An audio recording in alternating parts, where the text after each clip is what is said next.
Dans cet exercice, on nous demande de déterminer à quelles conditions nécessaires et suffisantes sur les paramètres ABC cette matrice carrée A-là est diagonalisable. On va commencer par déterminer le polynôme caractéristique de A en essayant de le déterminer sans calcul de déterminant. Pour cela, on recherche des valeurs propres évidentes de A. On en voit tout de suite une qui est A plus B plus C. Pour en voir d'autres, on écrit la matrice A moins lambda I et je vais rechercher des lambdas pour lesquels cette matrice-là est clairement non inversible car ayant deux lignes ou deux colonnes égales, opposées ou proportionnelles. Dans cette quête, mes yeux sont attirés par ces deux colonnes-là, ou par ces deux colonnes-là, ou par ces deux colonnes-là. N'y aurait-il pas un lambda pour lequel cette colonne-là et cette colonne-là seraient égales? Il faudrait qu'ici on ait 2A et qu'ici on ait 2C. Et ceci est réalisé pour lambda 2 égale moins A moins B moins C. On vient donc de trouver une autre valeur propre évidente de A, ce qui nous autorise à poser lambda 2 égale moins A moins B moins C. Mais est-ce réellement toujours une autre? Oui, quand A plus B plus C est différent de moins A moins B moins C, c'est-à-dire quand A plus B plus C est différent de 0. Dans ce cas-là, on a bien trouvé une et une autre valeur propre évidente de A.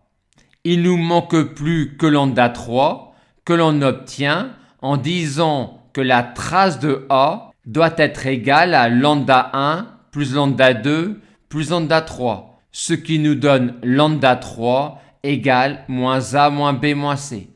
Et on a donc déterminé le polynôme caractéristique de A dans ce cas-là.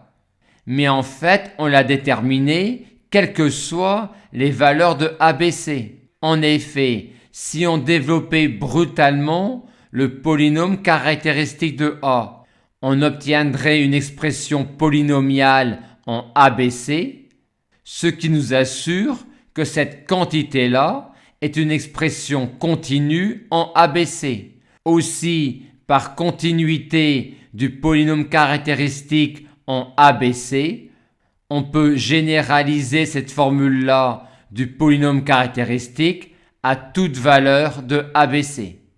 Maintenant que l'on a le polynôme caractéristique de A, on va lancer le test pour déterminer à quelles conditions nécessaires et suffisantes sur ABC A est diagonalisable.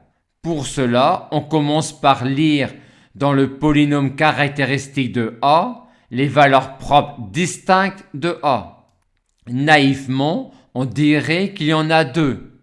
Mais est-on vraiment sûr que l'on a toujours ici deux doigts distincts? Non, quand A plus B plus C égale moins A moins B moins C, c'est-à-dire quand A plus B plus C vaut 0. On va donc distinguer deux cas. Cas 1, A plus B plus C différent de moins A moins B moins C. Dans ce cas-là, on a bien deux valeurs propres distinctes et A est diagonalisable si cette matrice-là est de rang 1. Et cette matrice-là est de rang 1, sauf si A égale B égale C égale 0. Mais c'est impossible dans le cas 1. Par conséquent, dans le cas 1, A est diagonalisable. Passons au cas 2, c'est-à-dire au cas où A plus B plus C est égal à 0. Dans ce cas-là, vous n'aurez qu'une seule valeur propre qui vaudra A plus B plus C qui est nulle dans le cas 2.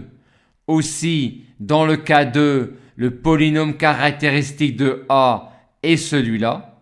Et on a donc alors A diagonalisable si et seulement si la dimension de quart de A égale 3, c'est-à-dire si et seulement si le rang de A est égal à 3 moins 3, 0, c'est-à-dire si et seulement si A est nul. Or, A est nul si et seulement si A égale B égale C égale 0. Bilan: quand A plus B plus C est différent de 0, A est diagonalisable, et sinon, A est diagonalisable si et seulement si A égale B égale C égale 0.